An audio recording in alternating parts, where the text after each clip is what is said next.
Selamat datang di channel Cik Gentar, jangan lupa subscribe dan klik tombol loncengnya, agar Cik Gentar bisa tumbuh besar dan tidak jadi anak kecil terus. Terima kasih. Bab 170.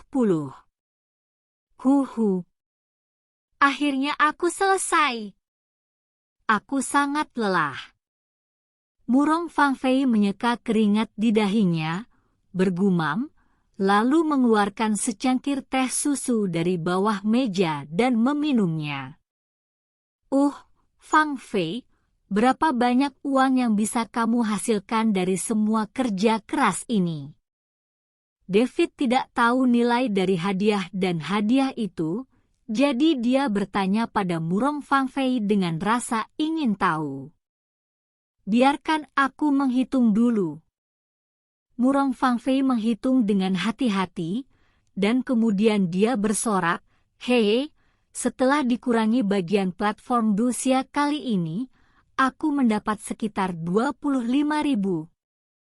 Untuk sementara, dan kamu mendapat 25.000. David tidak bisa menahan diri untuk sedikit tercengang.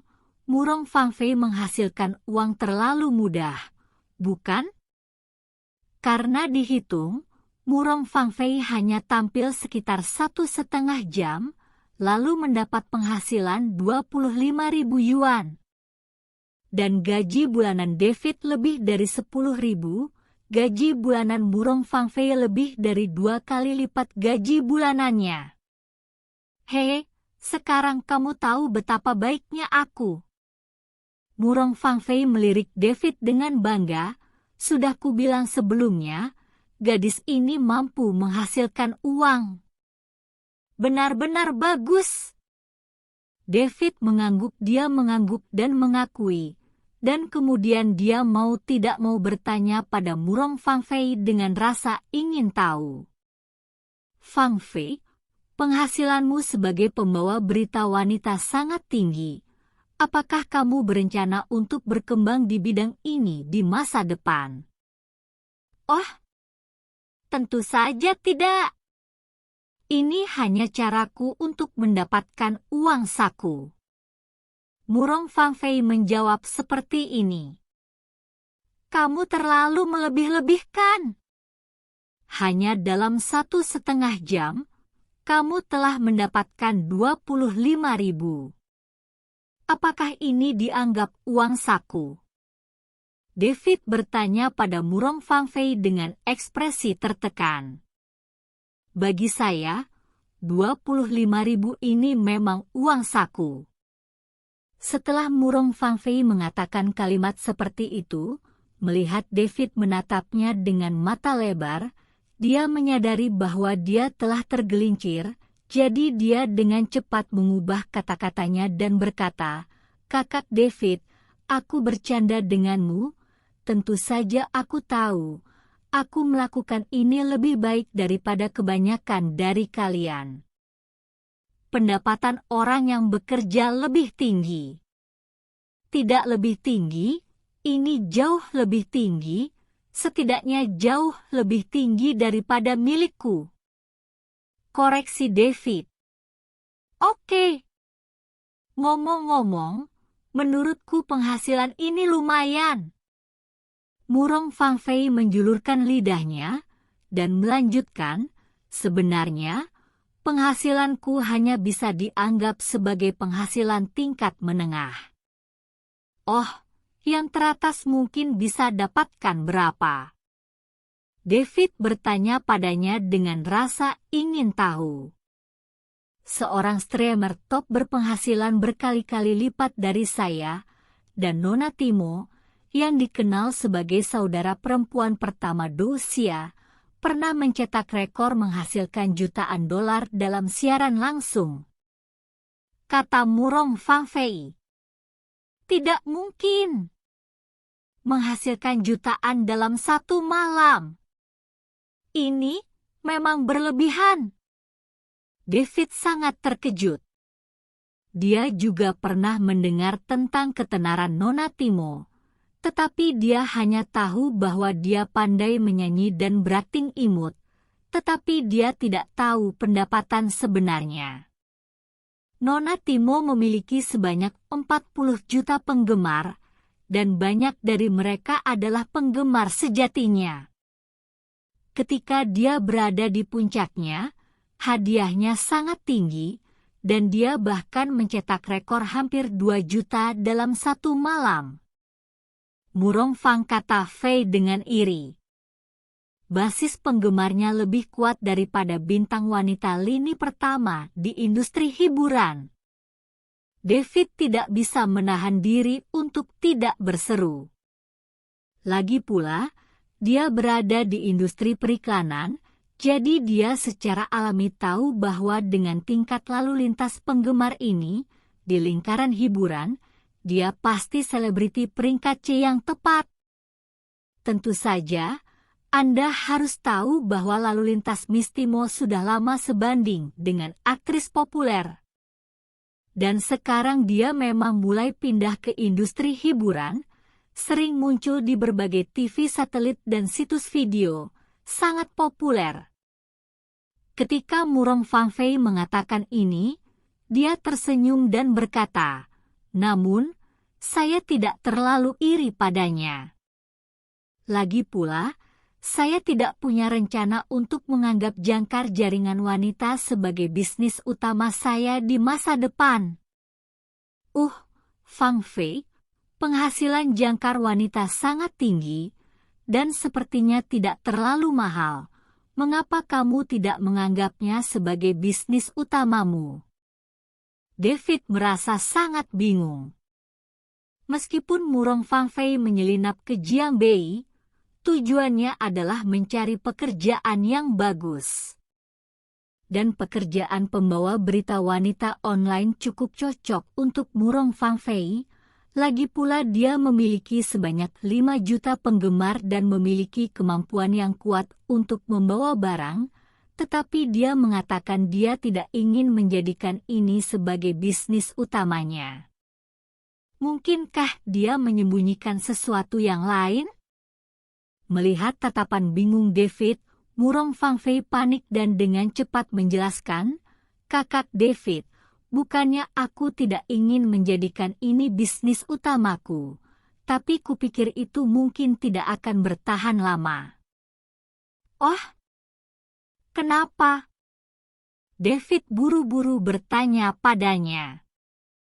Industri webcasting sebenarnya sudah populer dalam waktu yang sangat singkat, yaitu baru naik dalam beberapa tahun terakhir, dan pada akhirnya akan kembali menjadi biasa-biasa saja, jadi hanya cocok untuk menghasilkan uang dengan cepat, kata Murong Fang Fei. Ini hanya cocok untuk menghasilkan uang dengan cepat. David terkejut, dan kemudian bertanya pada Murong Fang Fei dengan rasa ingin tahu, "Bagaimana kamu mengetahuinya?" "Ada banyak pengikut, seperti Maupu, Volcano, Pisang, Semangka, Delel.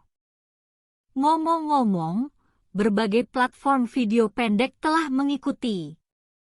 Sekarang yang paling terkenal adalah Moyin, yang telah membuka pasar besar di luar negeri." Murong Fang Fei menganalisisnya secara logis dan melanjutkan, "Faktanya, ini adalah karakteristik ekonomi internet. Ketika hembusan angin bertiup, asalkan ada yang berhasil maka pengikutnya akan banyak seketika. Tetapi setelah hembusan angin bertiup akan berlalu dengan cepat, lalu hembusan angin berikutnya akan berhembus. Tren datang lagi, dan kemudian kelompok pengikut lain muncul." "Hei, kamu menggambarkan ekonomi internet sebagai pengikut, dan kamu menggambarkannya dengan sangat tepat." David tidak bisa menahan tawa, dia menemukan itu ya. Murong Fang Fei tampaknya sangat memahami gelombang ekonomi internet.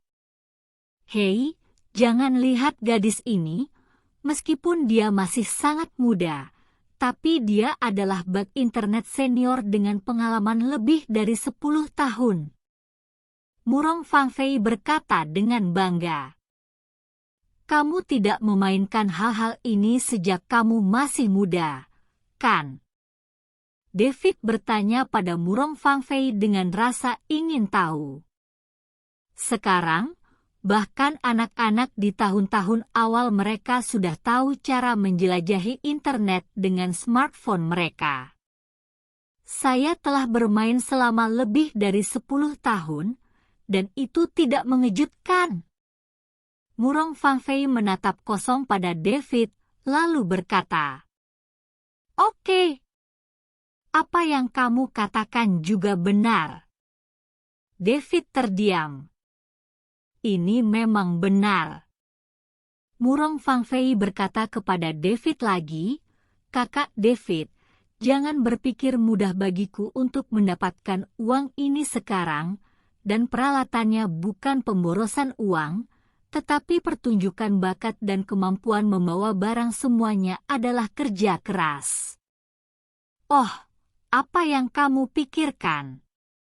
David buru-buru bertanya pada Murong Fangfei dengan sopan. Karena David juga merasa bahwa dia memang sedikit ketinggalan zaman dan harus belajar dari Murong Fangfei. Aktor harus menemukan konten repertoar yang tepat dan kemudian berlatih terlebih dahulu. Dan hal terpenting yang harus dilakukan adalah memiliki ketampanan, sosok yang baik, dan menghabiskan seluruh energi Anda untuk menyenangkan penggemar dan membangkitkan emosi mereka. Dan Anda tidak bisa berpuas diri, karena penggemar saya juga cukup pilih-pilih tentang selera saya. Terutama penggemar pria, mereka semua ingin melihat penampilan yang lebih menarik dan menarik. Ada juga beberapa penggemar pria kaya yang ingin berkencan dengan saya offline. Adapun isi kencannya, saya mengerti. Tentu saja, tidak mungkin bagi saya untuk berkencan dengan mereka. Tetapi ekonomi internet ini sebenarnya adalah ekonomi bola mata, dan orang-orang baru keluar dalam jumlah besar. Meskipun saya tidak ingin berkencan dengan penggemar pria secara offline, gadis-gadis kecil yang cantik yang ingin maju bersedia jadi persaingannya sengit. Murong Fangfei menjelaskan dengan cara ini, tersipu, dan melanjutkan, untuk menghindari masalah yang tidak perlu. Saya sekarang mulai mengalihkan energi saya untuk menumbuhkan penggemar wanita. Tetapi penggemar wanita tidak semudah penggemar pria, karena wanita mereka semua suka membandingkan satu sama lain, dan juga suka mencabik satu sama lain. Jika Anda ingin menyenangkan mereka, Anda tidak hanya harus mencocokkan apa yang mereka suka, tetapi juga memiliki selera dan kepribadian, dan kemudian Anda harus memiliki kemampuan untuk membawa barang, karena tujuan membudidayakan penggemar wanita adalah untuk merangsang mereka untuk mengkonsumsi. Tapi itu cukup banyak pekerjaan. Bagaimanapun, saya harus memikirkan cara dan berpikir keras sepanjang hari. Setelah lemparan seperti itu, untuk melakukan siaran langsung disiarkan dengan barang, saya harus melakukan berbagai persiapan terlebih dahulu. Lagi pula, ini cukup melelahkan. Oh, tampaknya pekerjaan ini di permukaan terlihat cukup bagus, tetapi sebenarnya tidak mudah untuk menghasilkan uang-uang. David berulang kali berkata, karena dia lahir di bidang periklanan, tentu saja dia juga mengetahui kebenaran ini. Yang disebut satu jenis beras memberi makan semua jenis orang di dunia ini, tidak semua orang berbakat, terutama gadis seperti Murong Fangfei yang cantik alami, memiliki sosok, memiliki beberapa bakat, dan memiliki kemampuan untuk membawa barang. Dapat dikatakan bahwa itu adalah Tuhan sangat mencintainya. Juga, Ada alasan lain yang sangat penting mengapa aku tidak menganggap ini sebagai bisnis utamaku, yaitu aku takut ketahuan oleh keluargaku. Murong Fangfei menjelaskan kepada David dengan agak malu, "Saudara David, biarkan saya beritahu Anda ya, saya datang ke sini untuk melarikan diri dari pernikahan, jadi saya harus memakai topeng ketika saya siaran langsung sekarang." "Oh, maka Anda sebaiknya berhati-hati." David juga mengangguk ketika mendengar kata-kata itu. Murong Fangfei memberitahunya bahwa dia diam-diam meninggalkan kota Shenjing dan datang ke kota Jiangbei untuk menghindari pernikahan yang diatur oleh keluarganya. Meskipun David masih belum mengetahui identitas asli dan latar belakang Murong Fangfei, dia secara kasar dapat menebak bahwa dia harus menjadi wanita tertua dari keluarga kaya. Sangat mudah bagi Murong Fangfei untuk mendapatkan uang sebagai penyiar wanita online, tetapi jika keluarganya mengetahuinya, mereka mungkin akan datang ke Jiangbei untuk menangkapnya. "Aku sudah sangat berhati-hati, tapi aku masih sangat takut," kata Murong Fangfei tiba-tiba. "Apa yang kamu takutkan?" David buru-buru bertanya padanya. "Aku takut keluargaku dan siapapun yang ingin menikah denganku, jika mereka mengetahui keberadaanku dan membawaku kembali, aku akan mati," kata Murong Fangfei dengan ekspresi pahit di wajahnya. "Apakah kamu begitu takut untuk menikah?" David tidak dapat menahan diri untuk bertanya kepada Murong Fangfei, "Apakah pria yang diperkenalkan keluargamu kepadamu tidak baik?" "HMPH. Setiap kali orang ini disebutkan, aku marah, dia adalah sampah." Wajah Murong Fangfei berubah setelah mendengar ini, dan dia mengatakan ini. Bagaimana dia seperti bajingan?" David buru-buru bertanya dengan rasa ingin tahu. Orang itu adalah seorang playboy terkenal di Shangjing yang menghabiskan siang dan malamnya dan memiliki banyak hubungan yang ambigu dengan konten yang murah dan tidak jelas, dan dia sepertinya sakit.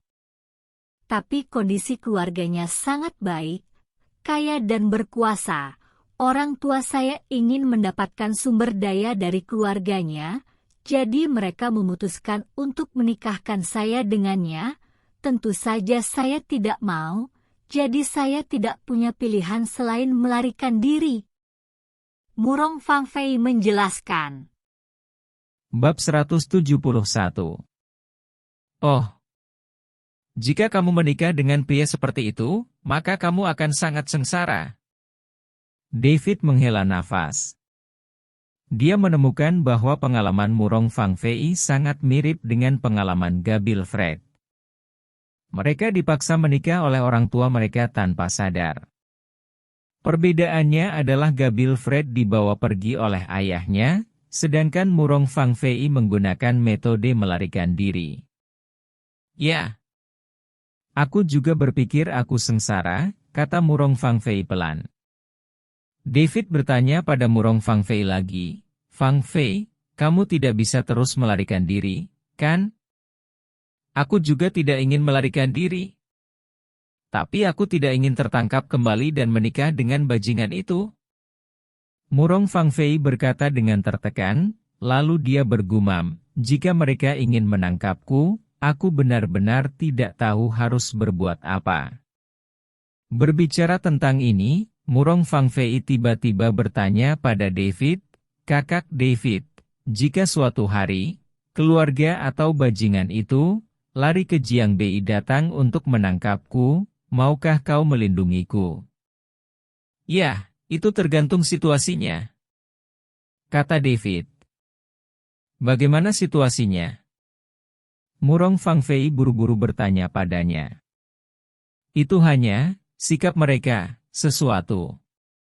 David juga merasa sedikit malu saat mengatakan ini. Kakak David, jika mereka benar-benar melakukan itu, maukah kau melindungiku? Murong Fangfei berkata dengan tatapan memelas. Harus. David berpikir sejenak, dan hanya berkata kepada Murong Fangfei, jika mereka benar-benar memaksamu, tentu saja aku tidak akan berpangku tangan. Hebat, aku tahu saudara David bahwa kamu tidak akan mengabaikannya saya. Murong Fangfei sangat gembira ketika dia mendengar kata-kata itu, dia menatap David. Kakak David, mengapa kamu tidak pindah ke sini dan tinggal bersamaku? Fangfei, mengapa kamu tiba-tiba memiliki permintaan? David terkejut, lalu dia menatap Murong Fangfei dengan ekspresi aneh dan bertanya. David sangat terkejut ketika Murong Fangfei tiba-tiba mengajukan permintaan seperti itu. Apakah dia tidak tahu bahwa dua pemuda dan janda yang tinggal bersama dapat dengan mudah menyebabkan kecelakaan? Kakak David, jangan salah paham. Aku tidak bermaksud apa-apa lagi. Terutama, aku selalu merasa bahwa keluarga mantan pacarmu akan datang untuk melecehkanku. Aku juga takut keluargaku akan menemukanku dan menangkapku. Itu sebabnya kupikir tidak aman tinggal di sini sendirian, jika kau datang untuk tinggal bersamaku. Maka kau bisa melindungiku, sehingga aku merasa aman. Murong Fangfei tersipu, dia melirik David, dan melanjutkan dia berkata kepadanya, Kakak David, jika kamu mau datang dan tinggal bersamaku, aku bersedia membayar sewamu. Aku juga bisa mengurus makanan dan hal-hal lain. Apakah kamu pikir ini baik-baik saja? Tidak. Oh, jika sesuatu terjadi, itu akan terjadi. Apa hebatnya itu? Murong Fangfei menatap David dengan wajah memerah, dan berkata seperti itu kalimat yang sangat menarik. Uhuk, aku bilang Nona Murong, kamu bisa makan sembarangan, tapi kamu tidak bisa bicara sembarangan. David mau tidak mau merasa panas saat mendengar ini, bukankah Murong Fangfei ini terlalu berani? Dia tidak takut, sesuatu yang salah, dan dia tidak tahu apa yang sedang terjadi dalam pikirannya. Aku tidak bicara omong kosong. Murong Fangfei meringkukkan mulutnya yang ceri, dan berkata kepada David dengan marah, Kakak David, sejujurnya, aku lebih suka membiarkanmu makan daripada dimakan oleh mereka. Tertangkap kembali ke Shangjing, pada akhirnya aku akan dipaksa menikah dengan bajinganku itu. Aku tidak akan melakukannya. Lebih baik aku mati saja.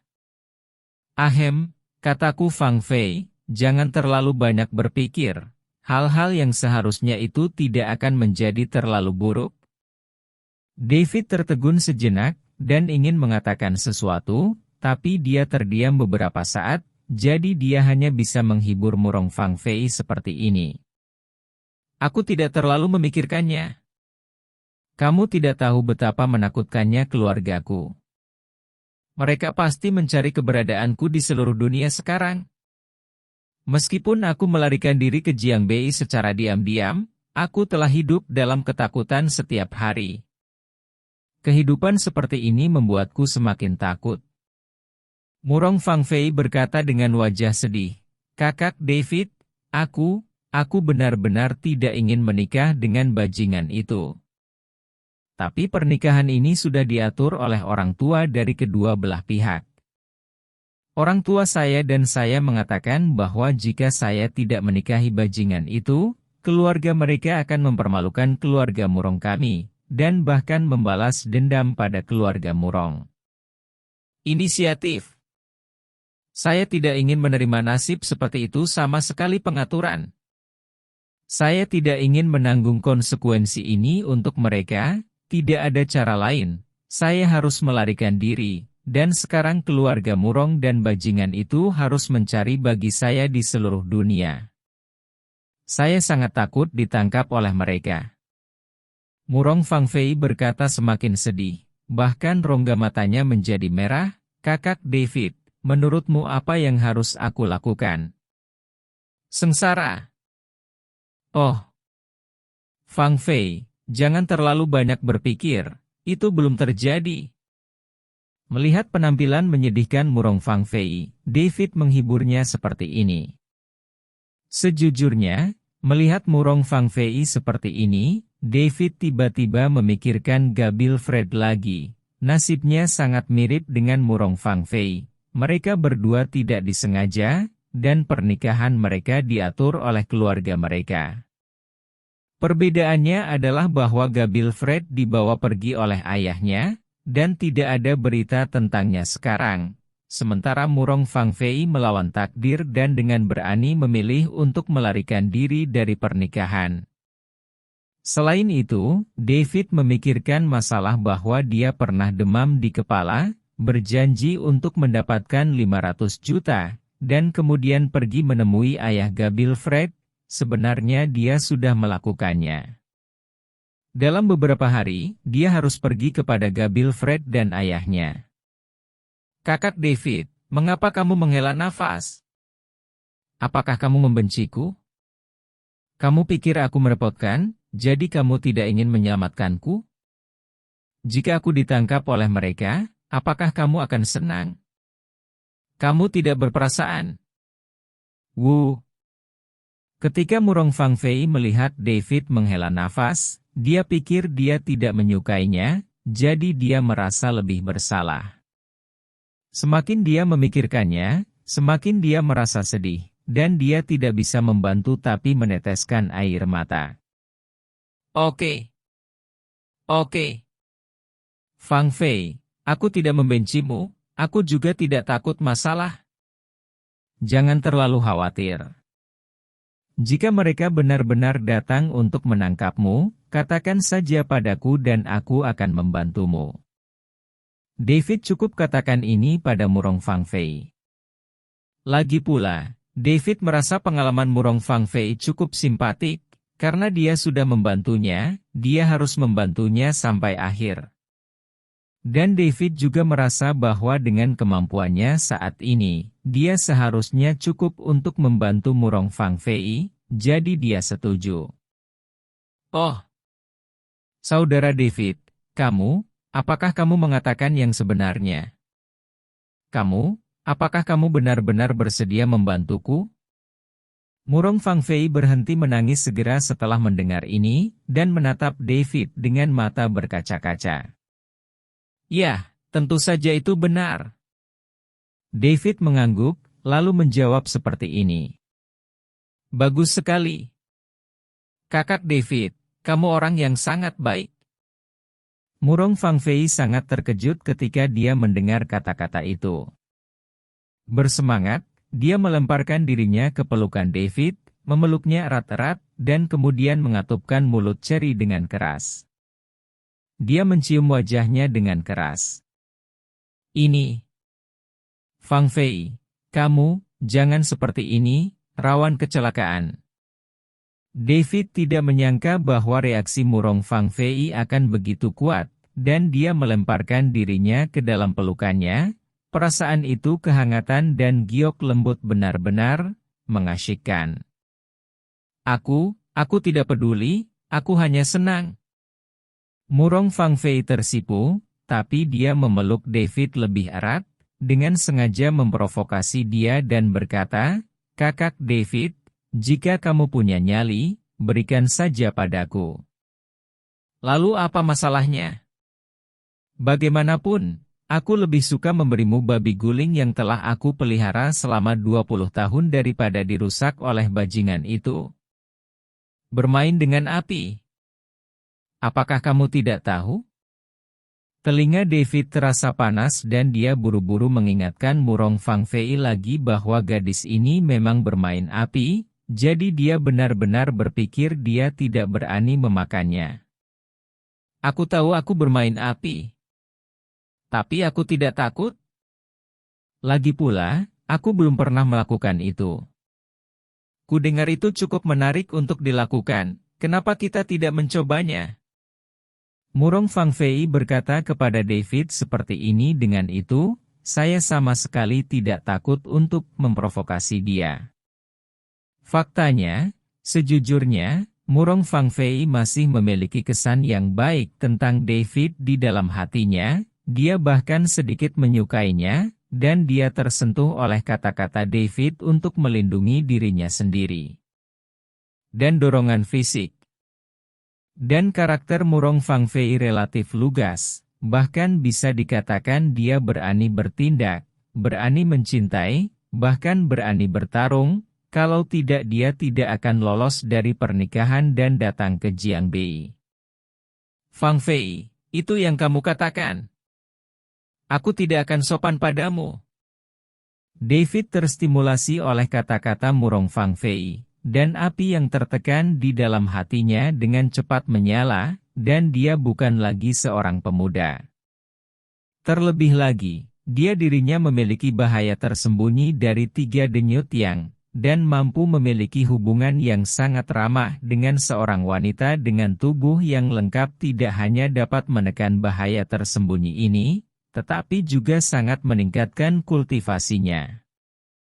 Dan David merasakan aura Murong Fang Fei. Dia jelas masih utuh, dia sangat cantik, sosoknya sangat menarik, dan yang paling penting adalah dia masih sangat aktif. Jadi David tidak tahan lagi. Api yang tertahan di dalam hatinya membakar dengan ganas, dia meraih tangan Murong Fang Fei. Oh! Kakak David, kamu serius? Murong Fang Fei berteriak, dan dia tanpa diduga, David akan benar-benar menyerangnya, jadi dia berjuang tanpa sadar. Tentu saja itu benar. Inilah yang terjadi ketika kamu memprovokasi saya. David menjawab, meraih tangan Murong Fei Fei, dan memeluknya. Sejujurnya, pada awalnya, David hanya tertarik pada Murong Fang Fei. Dia bersimpati bersamanya dan ingin membantunya, tetapi dia tidak pernah berpikir untuk memberikannya kepada Huo Huo, tetapi Murong Fang Fei mengambil inisiatif untuk memprovokasi dia, dan bahkan membangkitkan kemarahan dalam dirinya yang dia tekan. Tentu saja, David tidak akan membiarkannya pergi. Kakak David, kamu, bisakah kamu pelan-pelan? Aku masih belum, tidak melakukan ini. Melihat bahwa dia tidak bisa lagi menolak David, Murong Fang Fei menyerah begitu saja, menunjukkan pengunduran diri, dan kemudian memintanya dengan suara rendah. Ya. David segera menjawab, melihat kegugupan Murong Fang Fei, jadi dia berbisik di telinganya, jangan takut, aku akan sangat lembut. Murong Fang Fei masih tidak berani membuka matanya, tapi dengan lembut mengangguk. Tapi pada saat ini, ponsel di tubuh David tiba-tiba berdering dengan tidak tepat, nada dering yang menyenangkan memecahkan suasana yang tak terlukiskan di antara mereka berdua dalam sekejap.